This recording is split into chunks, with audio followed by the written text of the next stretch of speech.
Tahimik ang gabi, wala nang tugtog. Mga lumang letra unti-unting nalusaw. Akala ko tapos na ang lahat, pero may apoy pang di namamatay. Ilang buwan ding naligaw sa dilim. Mga pangarap ko'y tinangay ng hangin. Bawat talo parang kutsilong malamig. Unti-unting winasak ang aking tinig. Naging tahimik, lumayo sa entablado. Mga dating sigaw ngayon'y naglaho. Ngunit sa bawat gabing walang kasama, musika pa rin ang hinahanap ng kaluluwa. At kahit ilang beses man bumagsak,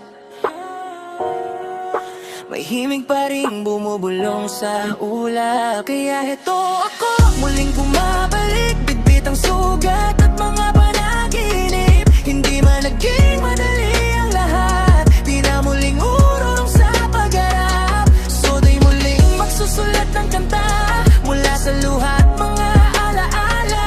Sa bawat sakit na aking nadama, mas lalong tumibay ang aking tugma.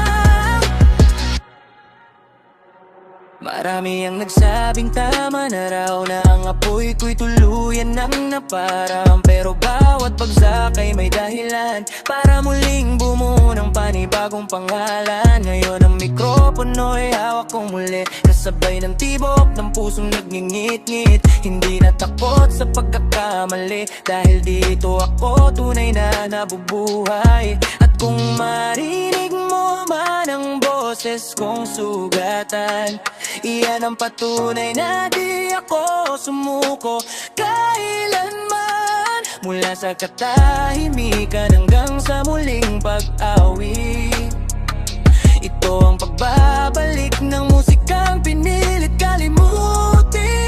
Kaya heto ako, muling bumabangon sa himig na dati kong nilimot noon. Bawat letra ngayon may parang apoy na kahit anong bagyo'y di kayang tapusin. So di muling magsusulat ng kanta para sa sarili at sa mga kasama. At sa bawat gabing puno ng duda, musika pa rin ang aking tahanan.